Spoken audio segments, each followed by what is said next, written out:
बुधनी में 23 से 26 नवंबर तक आयोजित 51 कुंडी गायत्री महायज्ञ अत्यंत श्रद्धा, भव्यता और आध्यात्मिक ऊर्जा के साथ संपन्न हुआ। युग ऋषि आचार्य पंडित श्री राम शर्मा एवं परम वंदनीय माताजी भगवती देवी शर्मा की सूक्ष्म उपस्थिति, संरक्षण और आशीष के साथ आयोजित इस यज्ञ में दूरस्थ क्षेत्रों से लेकर स्थानीय जनसमुदाय तक हजारों श्रद्धालुओं ने उत्साहपूर्वक भाग लिया। शांति कुंज हरिद्वार से पधारी यज्ञ टोली के प्रमुख सूरज सिंह अमरते ने गायत्री मंत्र को विज्ञान से जोड़ने, यज्ञ की वैज्ञानिक महत्ता और युग ऋषि द्वारा दिए गए शोध व प्रमाणों पर विस्तृत मार्गदर्शन दिया। 4 दिवसीय इस आध्यात्मिक पर्व में बड़ी संख्या में लोगों ने गायत्री दीक्षा लेकर संस्कारों को अपनाया, जिससे पूरे कार्यक्रम में अद्भुत सकारात्मकता और उत्साह का माहौल रहा।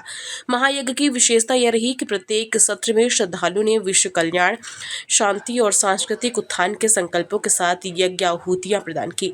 कार्यक्रम में केंद्रीय कृषि मंत्री शिवराज सिंह चौहान के पुत्र कार्तिकेय चौहान, स्थानीय विधायक रमाकांत भार्गव एवं सलकनपुर ट्रस्ट के अध्यक्ष महेश उपाध्याय सहित प्रमुख जनप्रतिनिधियों ने उपस्थित होकर यज्ञ की गरिमा बढ़ाई, देव स्थापना के चित्र के माध्यम से विशिष्ट अतिथियों का सम्मान किया तथा उन्होंने समाज में संस्कार, एकता और अध्यात्म के महत्व पर अपने विचार व्यक्त किए। हम सुन सकते हैं तो केवल उतना सुन सकते हैं जितना ये प्रकृति हमें सुनाती है।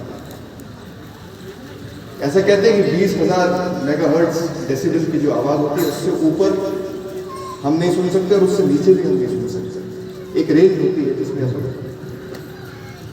और प्रकृति जो महसूस कराना चाहती है वही हम महसूस करते हैं। आज से 7 साल पहले अमेरिका ने, नहीं कई साल पहले, मुझे एग्जैक्ट पता नहीं है, लेकिन कई साल पहले अमेरिका ने एक यान अंतरिक्ष में भेजा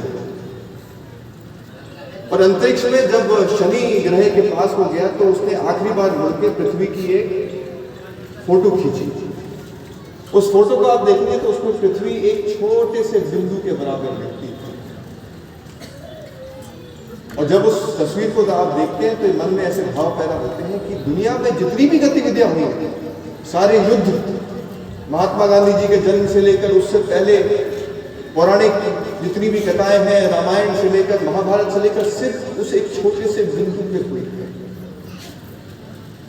और जब ये विचार हम करते हैं, जब ये भाव अपने मन में लाते हैं, तो मन के अंदर के सारे अहंकार, सारा क्रोध, सारा गुस्सा, सारी मैंने तकलीफें, आप सोचिए केवल एक छोटे से बिंदु पे,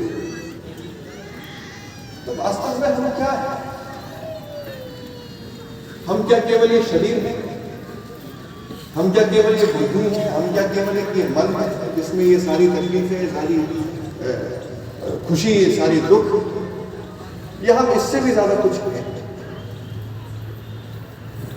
और अगर उसके आगे हम चिंतन करके देखें तो हमें ये समझ आता है कि हम सचमुच में अगर कुछ है तो तत्व असि, तुम वही हो।